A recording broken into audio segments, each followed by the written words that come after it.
BJP को लगातार 2 बार सत्ता की बुलंदी तक पहुंचाने वाला उत्तर प्रदेश एक बार फिर से गेम चेंजर साबित हुआ है। बीजेपी की सियासी रणनीति यूपी के जमीन पर पूरी तरह से फ्लॉप रही। 2024 के लोकसभा चुनाव में बीजेपी को सबसे बड़ा झटका उत्तर प्रदेश में लगा है। सपा कांग्रेस के गठबंधन ने बीजेपी और उसके सहयोगी दलों के विजय रथ को सूबे की कुल 80 सीटों में से आधे से भी कम पर रोक दिया।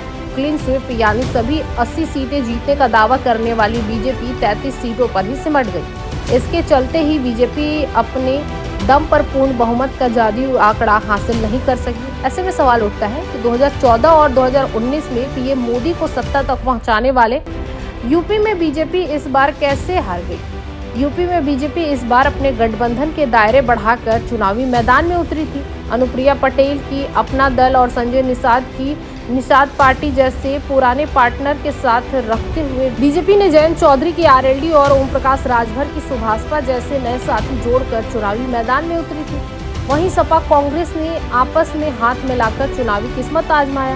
यूपी की 80 सीटों में से बीजेपी नेतृत्व वाले एनडीए को 36 सीटें मिली तो सपा कांग्रेस गठबंधन 43 सीटें जीतने में सफल रही। बसपा को अकेले चुनाव लड़ना महंगा पड़ा और उसका खाता भी नहीं खुल सका।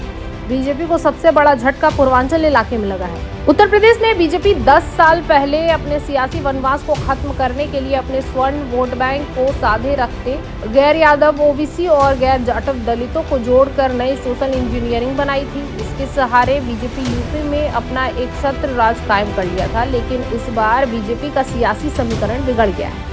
सपा प्रमुख अखिलेश यादव ने इस बार पीडीए फॉर्मूला के तहत सियासी बिसात बिछाया ही नहीं बल्कि उम्मीदवार भी उतारे। इसके अलावा संविधान और आरक्षण के मुद्दे में जिस तरह विपक्ष ने उठाया उसके चलते बीजेपी की सोशल इंजीनियरिंग बिखर गई।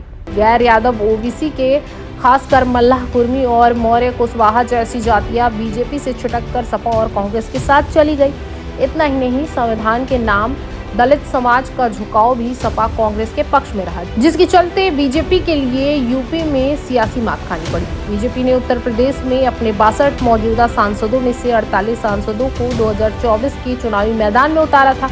इतना ही नहीं, सूबे के सभी केंद्रीय मंत्रियों को भी चुनावी रण में उतारने का दांव चला था। इस दौरान बीजेपी के 26 मौजूदा सांसद चुनाव हार गए, जो पार्टी के लिए बड़ा संदेश माना जा रहा है। सांसदों के खिलाफ उनके क्षेत्र में एंटी इनकम्बेंसी बीजेपी नेतृत्व भाप नहीं सका और उन्हें चुनावी मैदान में उतारने का दांव महंगा पड़ा।